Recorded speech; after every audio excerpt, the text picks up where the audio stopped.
Hi everyone, welcome to our channel Sai Unique Tutorials. This is Deepika speaking, and in this video I want to discuss about nervous system. Let's get started. Nervous system. It is a highly complex system of an animal. It is a complex network of nerves and cells that carry messages to and from the brain and spinal cord to various parts of the body. That means it receives information, coordinates that information, and transmits signals to different parts of the body. Nervous system, as we all know, it has brain, spinal cord, and nerves connecting them. Let's see its division. Nervous system is divided into two divisions: central nervous system and peripheral nervous system. Central nervous system consists of brain and spinal cord. Brain is one of the largest and most complex organs of the human body. It controls our ability to think, talk, feel, etc. And it has three main parts: forebrain, midbrain, and hindbrain. Forebrain is in turn divided into diencephalon, limbic system, cerebrum, midbrain into corpora quadrigemina, and hindbrain into medulla oblongata, pons, and cerebellum. And the anatomy of the brain is a very vast topic and it should be discussed separately. Now coming to spinal cord. Spinal cord is a long, thin tubular structure made up of nervous tissue. It extends from the medulla oblongata of the brain to the end of the vertebral column. It actually connects the brain to the peripheral nervous system. Peripheral nervous system has two divisions: efferent division and efferent division. Efferent means inside. The nerves that carry signals towards the CNS. These efferent nerves carry signals towards the CNS. Now efferent outside, efferent outside or motor division. These nerves carry information away from the CNS. Efferent or motor division is again classified into somatic and autonomic nervous systems. Somatic means voluntary. Voluntary means it is under our control. Means if we wish to lift our hand, we can lift our hand. That is under the control of somatic nervous system. It is associated with voluntary control of body movements like skeletal muscles, etc. Autonomic nervous system is an involuntary system. Involuntary means it is not under our control.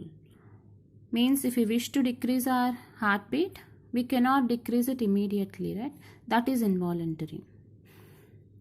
And it is associated with involuntary control of body actions. It is actually the control system that acts unconsciously and regulates body functions such as heart rate, digestion, respiration, urination, etc. Autonomic nervous system is a very important system. It has two divisions: sympathetic division and parasympathetic division. Sympathetic division regulates body's involuntary responses in stressful conditions.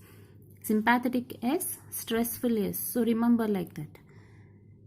It actually boosts up alertness, heart rate, sending extra blood to the muscles, etc.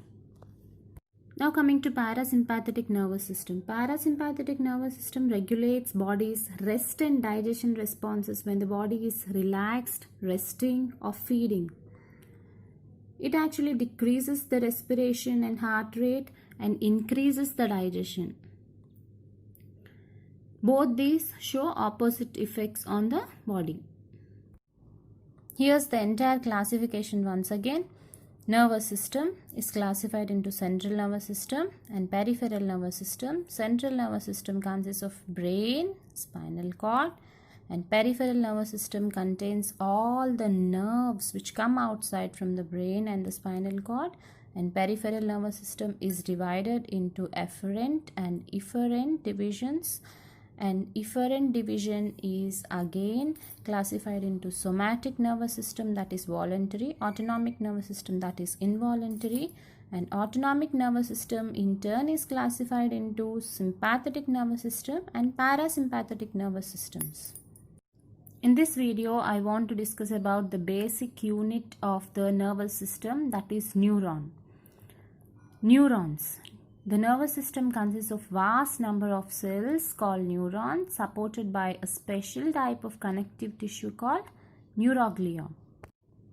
The main properties of the neurons are irritability and conductivity. Irritability means it is the ability to initiate the nerve impulses. Conductivity means it is the ability to transmit the nerve impulses. These two are the main properties of the neurons. Now, neuron or a nerve cell is a basic unit of the nervous system. It is an electrically excitable cell that communicates and transmits information to the other cells. Here is the diagram of a neuron. The primary components of a neuron include cell body, dendrites, and axon. Cell body. Cell body is also called as soma, and it is the spherical part of a neuron that contains nucleus in it. It connects the dendrites, which brings information to the neurons. The next component of a neuron is an axon. It is a long, slender projection that conducts electrical impulses to the other neurons. It is surrounded by a specialized insulating sheath called myelin sheath, and these sheaths are interrupted at regular intervals called nodes of Ranvier. And the myelin sheaths are made up of cells called Schwann cells, which chiefly consists of fatty matter. And the axons that are not having myelin sheaths are said to be non-myelinated fibers. The primary component of a neuron is a dendrite. These are tree-like structures that receive messages from other neurons and conduct the electrical charges to the cell body. These are dendrites. And the dendrites of one neuron gets connected to the axon of the other neuron through connections called synapses. And the definition of synapse is very important. Synapse is a functional region of contact between two neurons where information from one neuron is transmitted or relayed to the other neuron. If other neuron is present here, it gets connected. The axon terminals of the other neuron gets connected to the dendrites of this neuron, and the connection, the functional region of contact between these two regions is nothing but synapse. Let us review the diagram of a neuron once again, containing spherical shaped cell body, long slender axon, tree-like projections dendrites, insulating sheath called myelin sheaths, interruptions at regular intervals called nodes of Ranvier, Schwann cells, and axon terminals. With this diagram, I am going to conclude my video. If you like my video, please hit on like button. And please do subscribe our channel. It will definitely encourage us to make more videos. Thank you.